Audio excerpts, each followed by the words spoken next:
This here was suicide by murder. Manhattan cops see a lot of deaths, but some can still surprise. Take the case of Ronald Opus, who jumped from a high rise. If you had guessed he'd splattered in the street, you'd lose that bet. Around the seventh floor, some window washers hung a safety net. When the fire department reached him, they had hopes that he were dead. But though the net had stopped his fall, he'd been shot plumb full of lead. The young man had died anyway. What made it extra sad is that it happened outside the flat of Ronald's mom and dad. Now, Ronald's parents were famous for being mean and rich. Mom disinherited Ronald. Dad called her a bitch. The older Opus led a pretty volatile kind of life.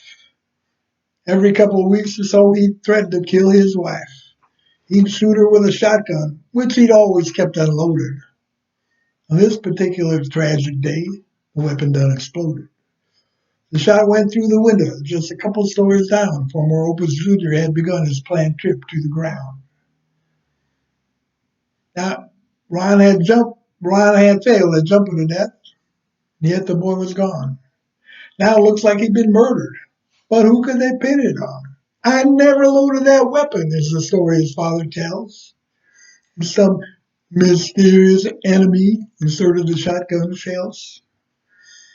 The police wanted to charge the father with some kind of crime. His wife declared he's innocent. He does this all the time. The old man claimed it's just a game. The make-up sex is fun. Neither one of them had the slightest clue as to who loaded the gun. An investigation ID'd the perp. Fingerprints were the proof.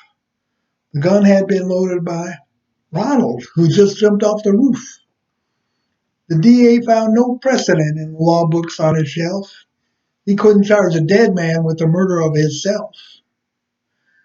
There was, in fact, a suicide note, as the police had predicted. Ronald had gotten tired of being poor and drug addicted. His first plan? To load the gun he knew his dad would shoot. With his mother dead and dad in jail, he'd inherit the family loot. But time went by, no murder occurred, Ron couldn't wait no more. He resolved to end his life by leaping from the 11th floor. The Opuses had found the note, which sparked that evening's fight. So Ronald had directed his own demise. His timing was just right. He planned a murder, then a suicide, and though the plot got twisted, he succeeded at both, with only one Vic, if not quite unassisted. The M.E. rule of suicide, strangest case he ever seen. Who, like the man had offed himself with a Rube Goldberg machine. Thank you.